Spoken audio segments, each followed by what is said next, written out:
So life is one big Tetris game, right? You don't get to choose the shapes that fall. Those are the opportunities, the challenges, the curveballs. The only thing we're in control of is how the shapes fall. Hi, I'm Crowley, Paul Crowley, and I'm here to ask questions. And today I actually want to share with you an epiphany I had on this concept. Actually, I'm working on an Imagine Crowley collection, my first collection actually.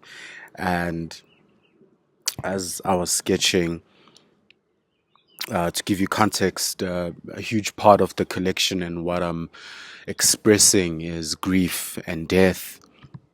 And I've done a lot of research about grief and death over the years. Also explains my tattoo. The number four actually symbolizes death in Asian culture. You'll see that even like in elevators or in buildings, the fourth floor does not exist because it resembles death, and you can go do more research on that. But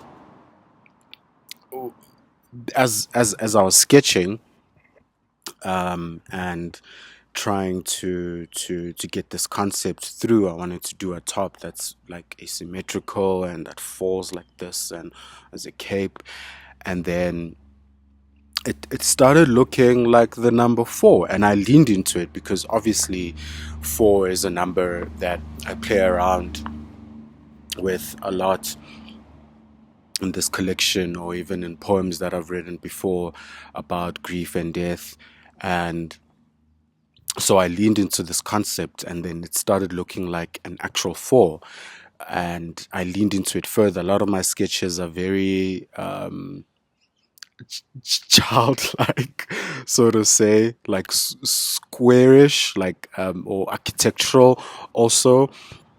And so I leaned into that, and it formed the actual, and like an actual number four on the bodice.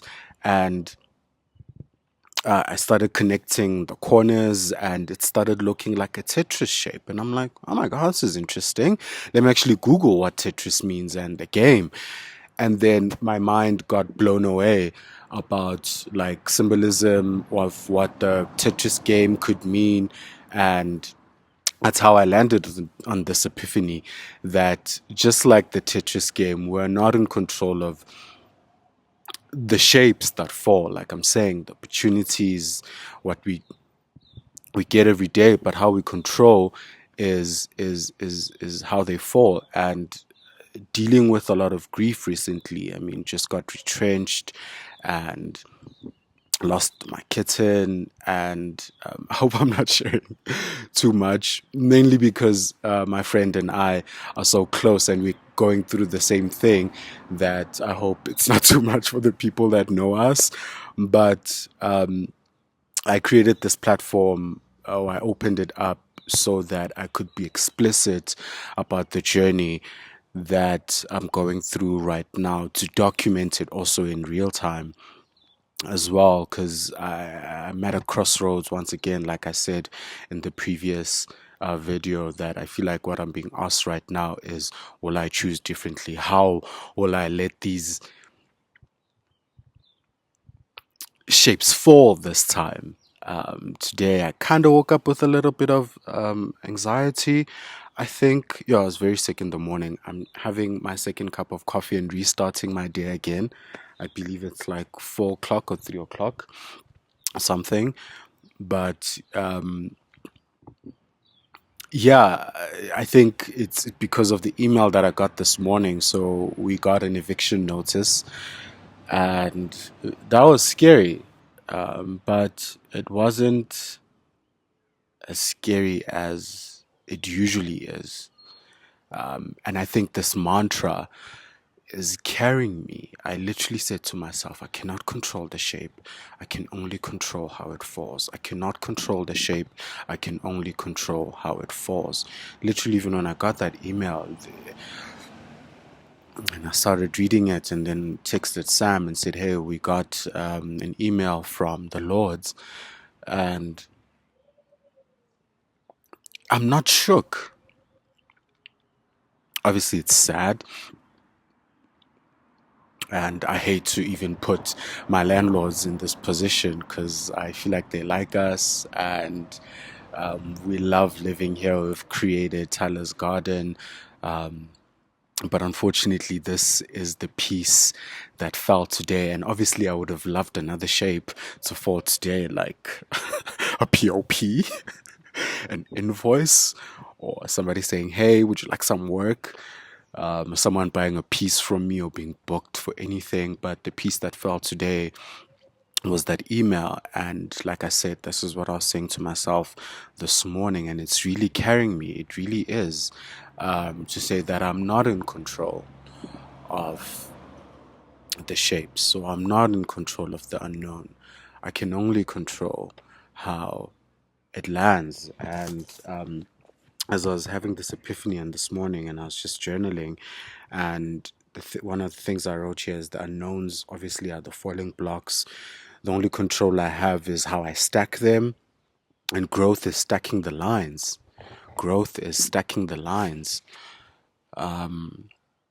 because also being at a crossroads and being a person who has dealt with a lot of indecisiveness, that can cause death by itself. That's how the game ends, because obviously if you don't even interact with the shapes, they stack up even faster and then it's game over.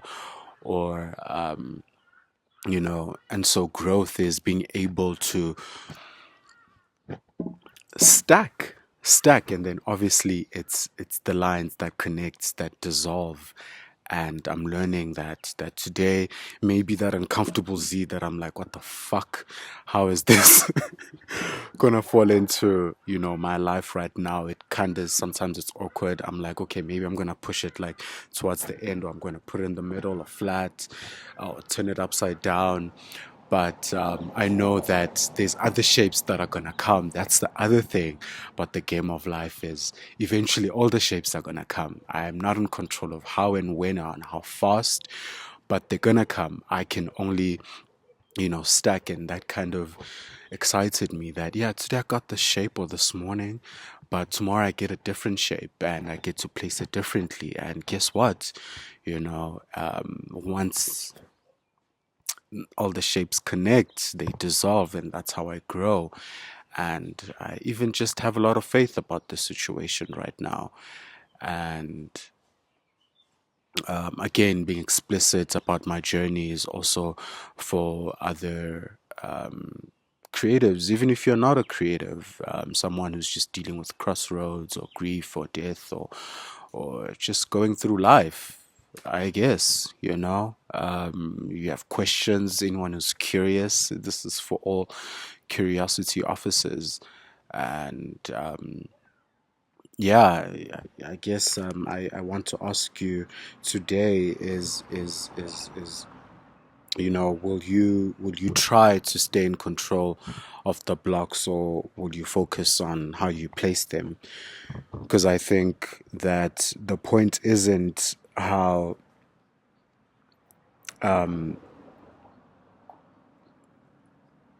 the point isn't to stress about what's coming next, but to focus on stacking what you do as best as you can. At the end of the day, the game keeps going. The game of life keeps going. You don't win by waiting for the next piece.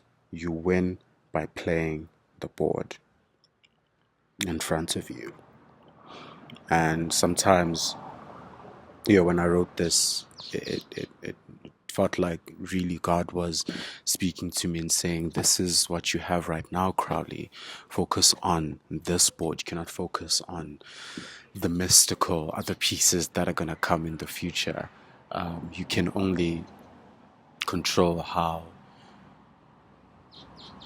the piece that's coming right now is going to land. And yeah,